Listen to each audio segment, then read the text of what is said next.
एक छोटे से गांव में रामू नाम का एक गरीब किसान रहता था। उसकी छोटी सी झोपड़ी थी, थोड़ी सी जमीन थी और दो छोटे बच्चे, सीमा और मोहन। रामू की पत्नी कई साल पहले गुजर चुकी थी, इसलिए बच्चों की परवरिश की सारी जिम्मेदारी उसी के कंधों पर थी। रामू दिन रात खेतों में मेहनत करता, कभी दूसरों के खेत में मजदूरी करता, तो कभी ईंट भट्टे पर काम। उसकी कमाई इतनी नहीं थी कि घर ठीक से चल सके, लेकिन उसका एक सपना था, उसके बच्चे पढ़ लिख कर बड़े आदमी बने। वो अक्सर कहता, मैं भले ही अनपढ़ हूं, लेकिन मेरे बच्चे कलम से अपनी तकदीर लिखेंगे। घर में कई बार ऐसा होता कि सिर्फ एक वक्त का ही खाना बन पाता।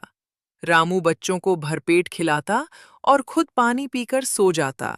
जब बच्चे पूछते, बाबा, आप क्यों नहीं खा रहे, तो वो मुस्कुराकर कहता, मैंने बाहर खा लिया। लेकिन सच ये था कि उसने कई कई रातें भूखे पेट बिताईं। स्कूल की फीस भरना उसके लिए सबसे बड़ी चुनौती थी। कई बार उसने अपनी छोटी सी जमीन का हिस्सा गिरवी रखा, कभी अपनी पत्नी की आखिरी निशानी, चांदी की पायल, बेच दी। गांव के लोग ताने मारते, इतनी गरीबी में पढ़ाई का क्या फायदा? लेकिन रामू का विश्वास अटल था। सीमा पढ़ाई में बहुत तेज थी और मोहन भी मेहनती था। वे अपने पिता की हालत समझते थे, इसलिए हर दिन मन लगाकर पढ़ते। रात को जब बिजली नहीं होती, तो वे लालटेन की रोशनी में पढ़ाई करते। रामू दूर बैठकर उन्हें देखता और उसकी आंखों में उम्मीद की चमक आ जाती। समय बीतता गया। सीमा ने शहर के कॉलेज में स्कॉलरशिप हासिल कर ली और मोहन ने सरकारी परीक्षा पास कर ली। दोनों को अच्छी नौकरी मिल गई। जिस दिन पहली सैलरी आई, वे दौड़कर गांव पहुंचे। उन्होंने अपने पिता के हाथ में पैसे रखे और कहा, बाबा, आज आपकी मेहनत सफल हो गई। रामू की आंखों से आंसू बह निकले।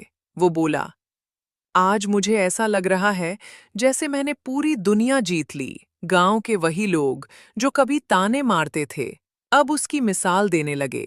रामू ने अपने जीवन में बहुत कष्ट सहे, लेकिन उसने कभी हार नहीं मानी। उसने अपने सपनों को भूख और गरीबी से बड़ा रखा। सीख: हालात चाहे कितने भी कठिन क्यों न हों, अगर इरादे मजबूत हों और मेहनत सच्ची हो, तो सफलता एक दिन जरूर मिलती है। माता पिता का त्याग और विश्वास बच्चों की सबसे बड़ी ताकत होता है।